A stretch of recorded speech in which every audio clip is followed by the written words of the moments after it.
Thanks, Clive. Good evening and welcome to Look North. Tonight's new rules coming soon for second homeowners in North Yorkshire.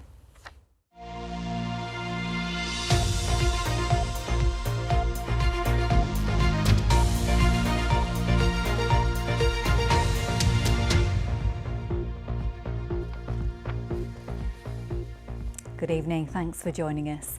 People who have a second home in North Yorkshire will have to pay double council tax from April the 1st next year. The new scheme means that North Yorkshire is one of the first areas in the country to implement a new second home tax. There are 8,000 of them in North Yorkshire, and the council says they hope some owners will sell their properties, boosting the number of houses in places where there's a shortage. Here's our business correspondent, Spencer Stokes. From the Dales to the coast, North Yorkshire's charm draws in those who want their own slice of the county. So properties are often snapped up as second homes. From April the 1st, owners of those homes will pay double council tax.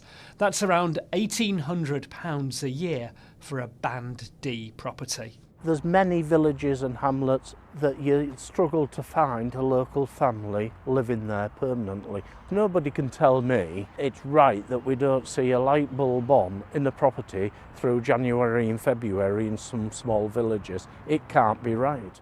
This cottage near Grassington has just been sold. This is a really nice one. A local resident used to live here, but the new owner will let it for holiday makers. Most of the people are holiday let people, and if they fit the criteria for small business rate relief, then they don't pay the council tax. I think the second homes is a minority. The holiday lets probably is the biggest part of the holiday homes in the area, definitely. For a property to be classed as a holiday let, it has to be available for rent 140 days a year. The council says it will monitor to make sure claims are genuine. And they're confident the extra council tax charge for second homes will raise up to £16 million annually. This will be used for things like the building of more affordable homes. We've just only this last month allocated £1 million to community-led housing. Hard to build places that perhaps will fund that and get those moving.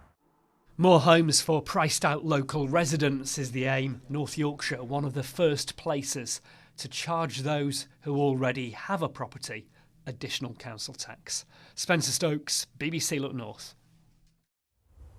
Also tonight, police are warning people to be aware of scams after a man from Doncaster lost nearly £7,500 on Christmas Eve. South Yorkshire Police say they've received 6 reports of fraudulent calls from people pretending to be police officers, asking for help with an undercover operation. One man in his 80s was asked to withdraw money so it could be collected by a courier. The advice is to hang up if you receive calls asking for financial details and to ring your bank on a trusted number after 5 minutes.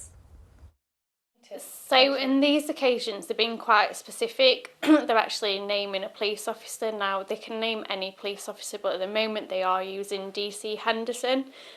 But that doesn't mean they're not going to use any other police officer name. And at the moment they are being specific with what police station it is. So at the moment it's College Road in Doncaster. So people are falling victim to it more because it's been specific to them and close to them and they can relate to them. Usually they'll say they're calling from Scotland Yard, so people don't buy into it as much, but because they're naming a local police station, they're obviously falling then victim to the fraud. On to sport now, and let's take a look at the football from yesterday. There was another twist in the tale of the championship title race, as well as a Christmas cracker for Sheffield Wednesday. And some notable winners in Leagues 1 and 2. With the best bits from Boxing Day, here's Paul Ogden. A pause in Sheffield United's Christmas celebrations, whereas Leeds United's are still going strong. Leeds back on top of the championship, having overcome the fog and their opponent Stoke City last night by 2-0. Both Leeds goals came from Yoel Piroe, one in each half. His teammates deserve a medal for being able to find him, never mind congratulate him in those murky conditions. Earlier in the day, and able to see their Blades' first home defeat of the season all too clearly, Sheffield United fans had watched a 2-0 loss to Burnley and now find themselves locked with Leeds on 48 points each, with exactly half of the regular Championship season gone. It's Sheffield United's weaker goal difference, by 9, that has them playing second fiddle, for now. Sheffield Wednesday fans could have been forgiven for heading home from Middlesbrough, having watched Wednesday concede 3 first-half goals. But, yet again, manager Danny Röhl sorted them out. One of his 2 substitutions for the second half, Swede Svante Ingelsson, scoring to start a memorable comeback. Josh Windus added Wednesday's second, and with half an hour left, 3-3, thanks to Jan Valerie's first goal for Sheffield Wednesday and his first since scoring for Southampton in 2019. In League One, Huddersfield Town's only goal was an own goal by Stockport's captain in the opening minute, but enough to win.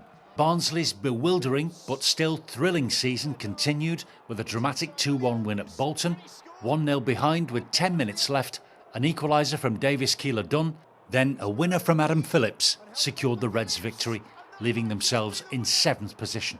Rotherham United lost, as did Chesterfield, Harrogate Town and even Doncaster Rovers. In fact, our only other Boxing Day winner was Bradford City, 2-1 against Port Vale, thanks to 2 more strikes from Andy Cook. His first a clear candidate for goal of the day, his second the winner. Paul Ogden, BBC Look North. OK, let's find out how long that fog is sticking around. Here's the forecast with Jen Bartram. Hello again, good evening. Today has been a fairly mixed day of weather. We've had a lot of mist, murk and low cloud, but some sunny spells as well. And as we move into tomorrow, which is Saturday, it's going to be a similar day. Cloudy and mostly dry with some bright spells. Now for the rest of this evening and overnight, it is mostly cloudy. We have a few clear spells here and there, but a lot of that mist will linger as we head through the night. And it is going to be a generally quite mild night with temperatures down to around 5 or 6 degrees. For Saturday morning, the best of any sunshine is likely to be across North Yorkshire, perhaps into South Yorkshire as well. There will be a lot of cloud around elsewhere. It should stay mostly dry and a mild day too, with temperatures up to around 9 or 10 degrees and a very light southwesterly wind. Moving ahead into Sunday, again, no big changes with our weather. It stays mostly dry and cloudy, temperatures around 10 or 11 degrees. It will start to turn a little bit breezy and it stays that way as we head into the start of next week as well.